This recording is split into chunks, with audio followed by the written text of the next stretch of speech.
News Review from BBC Learning English.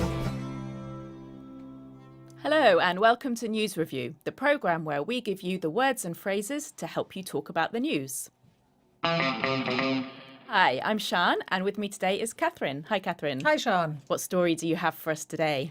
Today's story, Sian, is a political health story. OK, let's listen to the story from this BBC News report. The Democratic presidential candidate Hillary Clinton has said in an interview that she didn't disclose her pneumonia diagnosis originally as she didn't think it would be a big deal.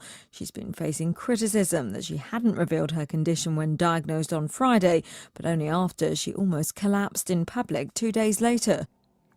So Hillary Clinton has been ill. She didn't tell anybody.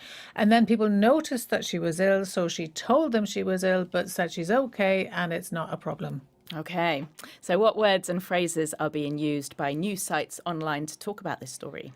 Okay, well, this story is all over today's news, which is not surprising.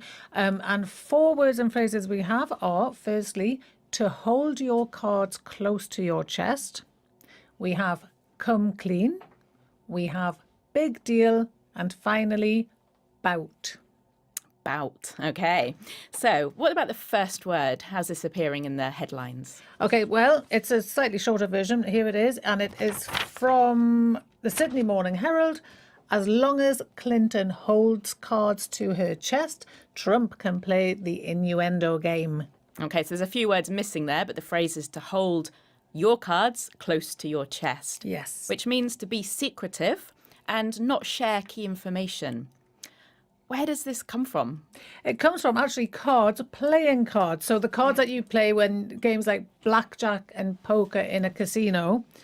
If you're having a game of cards, not necessarily in a casino, but with somebody, you and me, Sean, playing poker yep. on Friday night, I've got my cards and I don't want you to see them, Right. obviously, because if you see my cards, you've got an advantage. You might win the game. So I get my cards and I hold them like really close to my body, my chest, so that you can't see them. OK, So but now when- it's not just about cards, is it? No, not at all. No, we take the idea of you've got information. If somebody else knows the information, it'll be a disadvantage for you. So you don't tell them. So, for example, if you and I had both applied for the same job, we both want this job, but I know the boss of the company and I had dinner with the boss of the company Oh, and I found out some really important information that's going to help me when I apply for this job. right. Am I going to tell you? Hopefully. No, I'm not. I'm going to play my cards close to my chest, keep it a secret, because then if you don't know, I've got the advantage. Well, I might be keeping cards close to my chest as well. You might be, Sean. You might well be. Now, interestingly there, we used a few different verbs. So not only hold, we used keep and play, didn't Yes, yes. And all of them are pretty much interchangeable. Hold your cards, keep your cards, or play your cards. we? OK. Now, a lot of phrases about secrecy come from cards, don't they? For example, if you have a poker face, you don't show any feelings or keep secrets hidden. Yeah, don't show it on your poker face. Yeah. All right. Now, the next phrase is kind of the opposite, isn't it?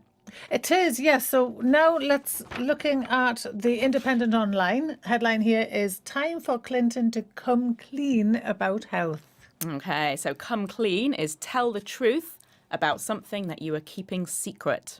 So Yes. it's nothing to do with cleaning, really, is it? It's not cleaning your house. No, not at all. No, it's not a physical act of cleaning, but you can see a very clear idiomatic connection. If you clean, by telling the truth. The idea the truth will set you free. Tell the truth about something. Come on, own up, tell everyone. So tell the truth about a secret. And what preposition goes with this?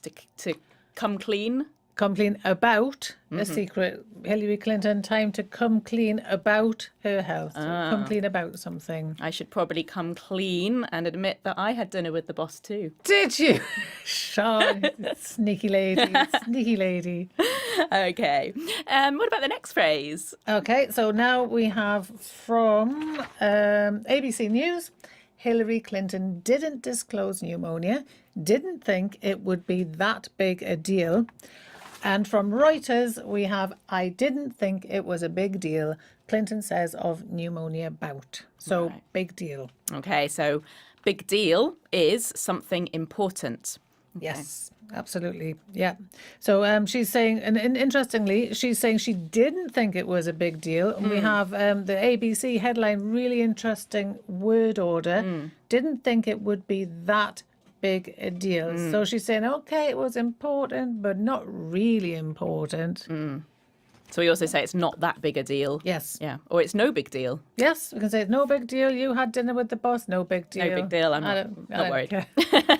We could use this sarcastically, can't we, as well? Absolutely. And then example. would use the positive phrase, big deal. Yeah. So if you tell me you had dinner with the boss, I go, yeah, big deal. Big deal. So what? Don't care. Not worried. Oh, I don't believe you.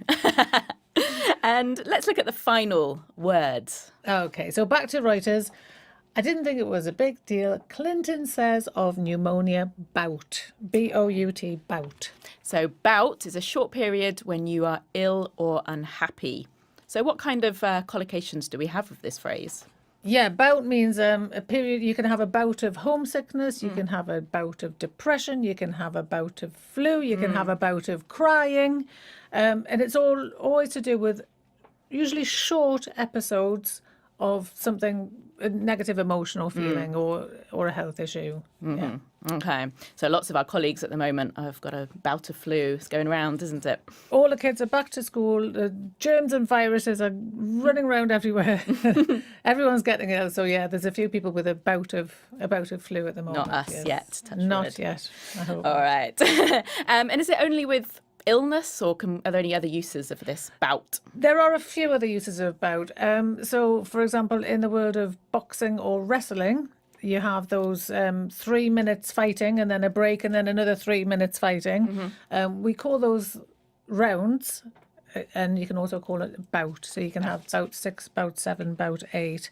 And then you can also have things like a bout of exercise, or you can have a drinking bout when you go to the pub and on your birthday and have quite a few beers. That's a drinking bout. So kind of a period of activity. Yeah, pretty much, yes. And you have to be careful with the pronunciation because about sounds very similar to about. We're talking about.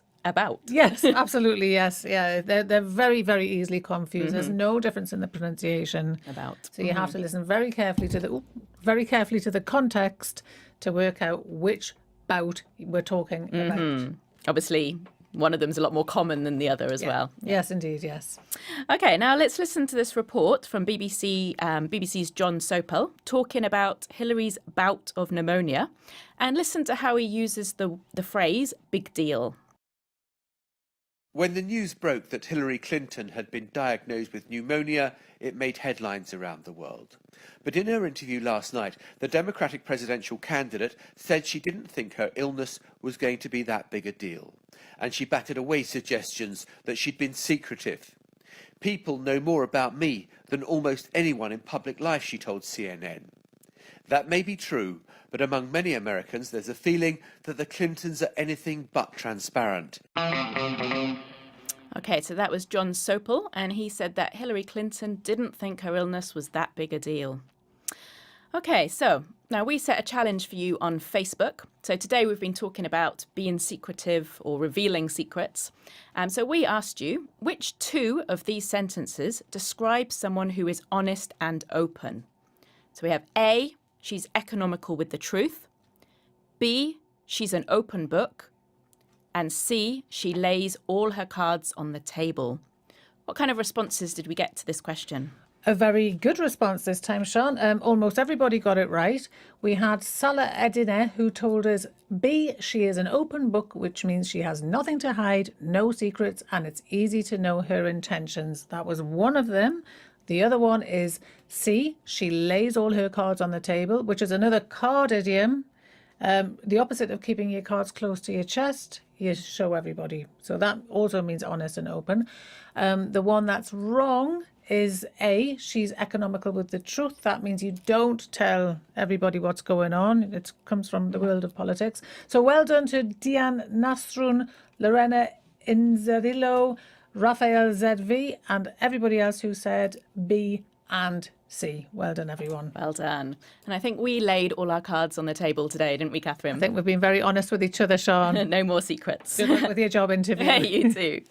Okay, so can you recap the words and phrases we've had today? I can. We had to hold your cards close to your chest, which means to be secretive and not share important or key information. We had come clean, which is tell the truth about something you were keeping secret. Big deal means something important. And bout is a short period when you are ill or unhappy. Great, thank you. Now, for more information about this story and to practice these words and phrases, go to our website, bbclearningenglish.com. Thank you very much. Goodbye. Bye. News review from BBC Learning English.